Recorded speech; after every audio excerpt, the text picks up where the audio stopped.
Hello friends, कैसे हैं आप लोग। यहाँ पर आज हम लोग बात करने जा रहे हैं आरआरबी एनटीपीसी के ऊपर। एनटीपीसी से अंतर्गत जितने भी बहुत सारे पोस्ट आते हैं उन सभी पोस्ट के ऊपर इसका एजुकेशन क्वालिफिकेशन क्या है, यानी एलिजिबिलिटी क्राइटेरिया क्या है, मिनिमम योग्यता क्या रखा जाता है इस पोस्ट के लिए, इन सभी चीज़ के ऊपर हम बात करने जा रहे हैं। क्योंकि आपको इसी से रिलेटेड बहुत ज़्यादा कॉमेंट आ रहे थे एज के ऊपर और साथ में एलिजिबिलिटी क्राइटेरिया के ऊपर, तो ये चीज़ हम लोग इस वीडियो में हम लोग बात करने वाले हैं।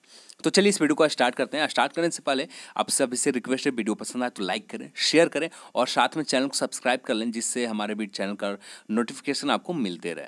तो चलिए इस पर बात करते हैं।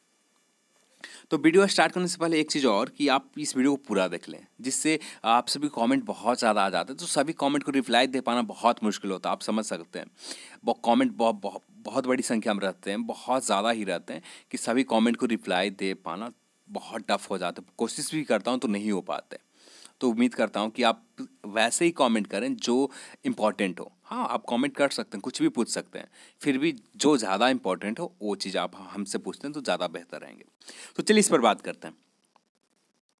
यहाँ पर इन सभी पोस्ट के लिए, चाहे ये हो चाहे ये सभी पोस्ट हो, ये एक बार आप देख लें, चाहे ये पोस्ट हो, इन सभी पोस्ट के लिए एजुकेशन क्वालिफिकेशन एक है, किसी का अलग नहीं है।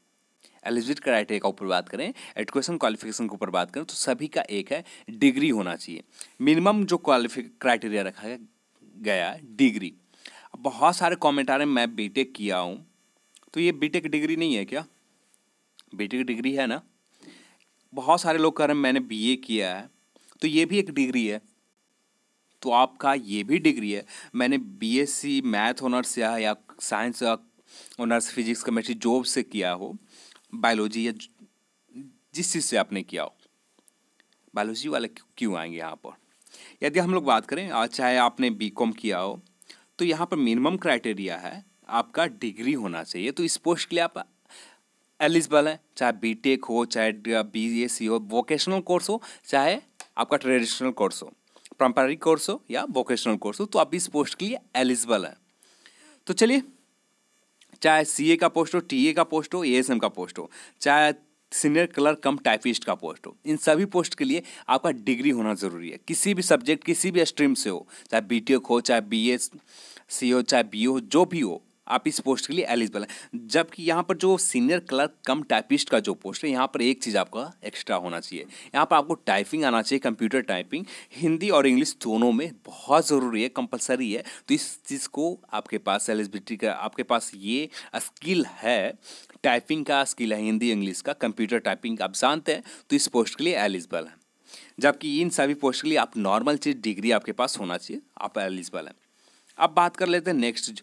इन सभी पोस्ट के लिए भी सेम उसी तरह से, जबकि ये पोस्ट जूनियर अकाउंटेंट का जो पोस्ट है और साथ में ये सीनियर टाइम कीपर का जो पोस्ट है, इन दो पोस्ट के लिए यहाँ पर भी आपको हिंदी और इंग्लिश में कंप्यूटर टाइपिंग आना चाहिए, ज़रूरी है, तभी जाकर इस पोस्ट के लिए आप एलिजिबल माने जाएंगे।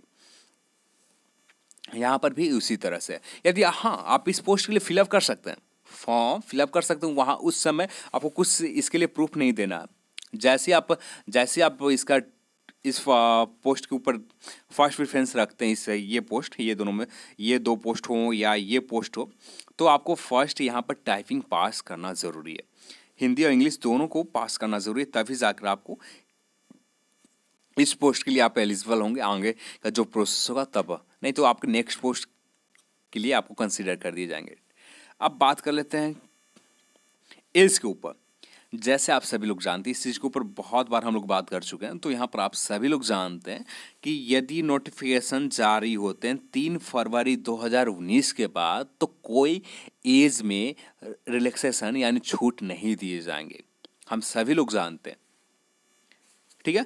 तो यहाँ पर ये 2017 से पहले आते 2 साल रिलैक्सेशन मिलते, यदि 3/2/2019 से पहले आते हैं तो 1 साल मिलते, ठीक है। तो क्या संभावना है, इसके ऊपर हम लोग बात कर लेते हैं।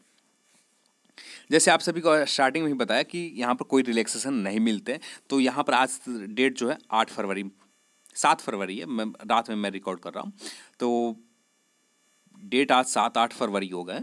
तो यहाँ पर आप सभी लोग देख रहे होंगे कि यहाँ पर डेट जो है 3 फरवरी से आगे निकल चुके हैं। तो यदि नोटिफिकेशन नंबर ये चीज़ चेंज हो जाता है, यदि CN03 आ जाते हैं तब जाकर आपका एज जो रहेगा 27 रहेंगे। इसके अलावा कोई सोल्यूशन नहीं है। यदि यहाँ पर वैकेंसी नंबर जो ज़्यादा चांसेस है, मैक्सिमम चांसेस है, आपने आरआरबी जेई में देखा होगा, ओल्ड नंबर नोटिफिकेशन नंबर देखकर यहाँ पर एज का रिलैक्सेशन 2 साल दिए गए थे, 2 वर्ष दिए गए थे। मैक्सिमम एज 31 रखे गए थे। 31, हाँ 31 थे शायद, 31 या 30 था, जो भी हो 31 ही है। मैक्सिमम एज 31 जेई में रखे गए। तो यहाँ पर इसी तरह से शायद हो सकते हैं, पर ये कंफर्म नहीं है। ये ऑफिशियल नोटिफिकेशन आने के बाद ही कंफर्म होगा कि यहाँ पर क्या होता है। पर जो अब भी मिनिमम मैक्सिमम जो एज है 27 ही है।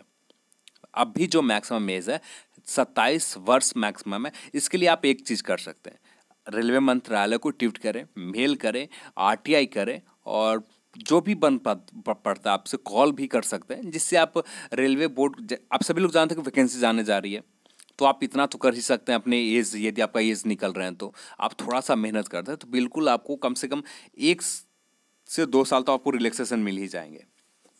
1 साल तो कंफर्म है कि 1 साल मिलेगा आपको, पर यदि थोड़ा सा मेहनत कर लेते तो हो सकता है कि आपको 2 साल भी मिल जाए। यदि बात करें जो चांसेस है, आपको मैक्सिमम एज 28 रहने के चांसेस है। नोटिफिकेशन नंबर 01 से आते हैं, 01/2019 भी आते हैं तो आपको मिलते हैं। पर ये नोटिफिकेशन नंबर यदि 01/2018 आते हैं तब यहाँ पर बहुत सारे ऐसे लोग आ जाएंगे जिनका इस डेट से एज काउंट किए जाएंगे, तो बहुत सारे ऐसे लोग आ जाएंगे। तो यहाँ पर आपको आप मेहनत थोड़ा सा, जैसे आपने जेई में देखा, जेई में 03/2018 से आए थे, इसी डेट से आपका एज काउंट होगा। तो यहाँ पर इस डेट से बहुत सारे लोग आ गए थे, एज जिनका लैप्स भी हो रहा था, तो ये चीज़ करने से यहाँ पर बहुत सारे लोग आ गए थे।